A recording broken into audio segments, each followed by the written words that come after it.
শিবির নারী বিদ্বেষী, এই ট্যাবুটা ভাঙা উচিত। এটা আওয়ামী আমলে প্রতিষ্ঠিত একটা ট্যাবু, এখান থেকে বের হয়ে আসা উচিত। শিবির কয়টা নারীকে ধর্ষণ করেছে এই প্রমাণটা যদি মিডিয়াতে আপনারা নাই আনতে পারেন, তাহলে কিসের উপর ভিত্তি করে এই ট্যাবুটা উঠিয়ে আসছেন যে শিবির নারী বিদ্বেষী? আমরা আজ পর্যন্ত এমন কোনো ক্যাম্পাস ভিত্তিক তো নাই, বাইরেও খুব কম নজির পেয়েছি যেখানে শিবির নারী বিদ্বেষী তাদের কার্যকর্ম করেছে। মনোনয়ন তোলার পর থেকে এই প্রশ্নের সম্মুখীন আমরা 6 জনই হয়ে আসছি।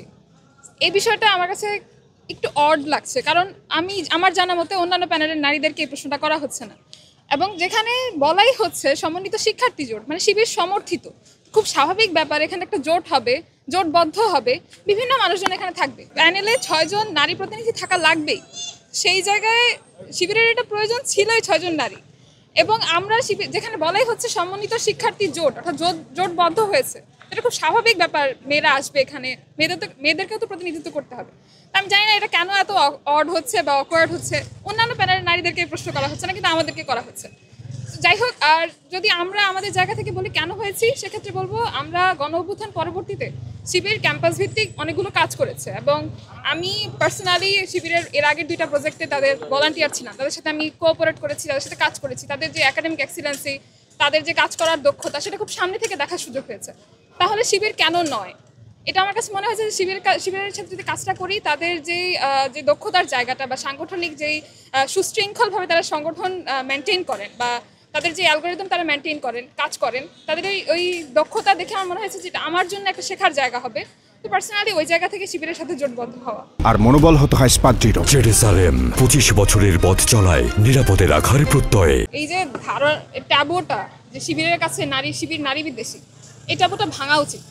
এটা আওয়ামী আমলে প্রতিষ্ঠিত একটা ট্যাবু, এখান থেকে বের হয়ে আসা উচিত। শিবির কয়টা নারীকে ধর্ষণ করেছে এই প্রমাণটা যদি মিডিয়াতে আপনারা নাই আনতে পারেন, তাহলে কিসের উপর ভিত্তি করে এই ট্যাবুটা উঠিয়ে আসছেন যে শিবির নারী বিদ্বেষী? আমরা আজ পর্যন্ত এমন কোনো ক্যাম্পাস ভিত্তিক তো নাই, বাইরেও খুব কম নজির পেয়েছি যেখানে শিবির নারী বিদ্বেষী তাদের কার্যকর্ম করেছে।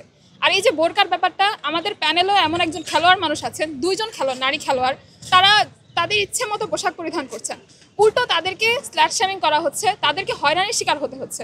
তো এখানে শিবিরের কোনো রকম ভূমিকা ছিল না, তাদেরকে হেনস্থা করার জায়গা ছিল না।